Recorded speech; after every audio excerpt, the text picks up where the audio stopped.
ஒரு அழகான கிராமத்தில் மழை மற்றும் காற்றின் இசை கூடிய ஒரு நாள் கௌரி மற்றும் விவேக் இருவரும் காட்டில் சஞ்சரிக்க வந்தனர். கௌரி பசுமை மற்றும் இயற்கையின் அழகை அனுபவிக்க விரும்பினாள். ஆனால் விவேக் சில்லறை விளையாட்டுக்களை விளையாடிக் கொண்டிருந்தான். விவேக், பாரு, இந்த காடு எவ்வளவு அழகாக இருக்கிறது. இதை ரசிக்க வேண்டும். ஆமாம் கௌரி, ஆனால் நான் இங்கே விளையாட விரும்புகிறேன். இந்த மரங்களின் இடையே ஓடுவதில் என்ன குறைவு? ஆனால் இதை ரசிக்க வேண்டும். இதை அறியாதவர்கள் எப்படி புரிந்து கொள்வார்கள்?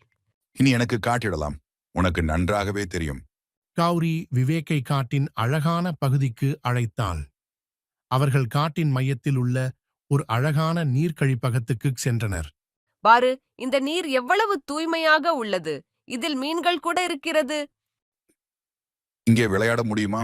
ஆனால் நாம் நீரில் கால் வைக்க வேண்டும். இதைச் சுற்றி உட்கார்ந்து ரசிக்கலாம். இப்போது இருவரும் அமைதியாக உட்கார்ந்து இயற்கையின் அழகை ரசிக்க ஆரம்பித்தனர். காற்றில் ஓடும் பனிக்கட்டி, மரங்கள், பறவைகள் மற்றும் குயில்களின் சத்தம், இசை அனைத்தும் அவர்களை மகிழ்வித்தது. இது உண்மையிலேயே அழகாக இருக்கிறது. நாங்கள் அதிகமாக அதிர்ஷ்டமாக இருக்கிறோம். இயற்கையின் இந்த அமைதி நமக்கு எப்போதும் ஆறுதல் தரும். நாம் இதனை அனுபவிக்க வேண்டும்.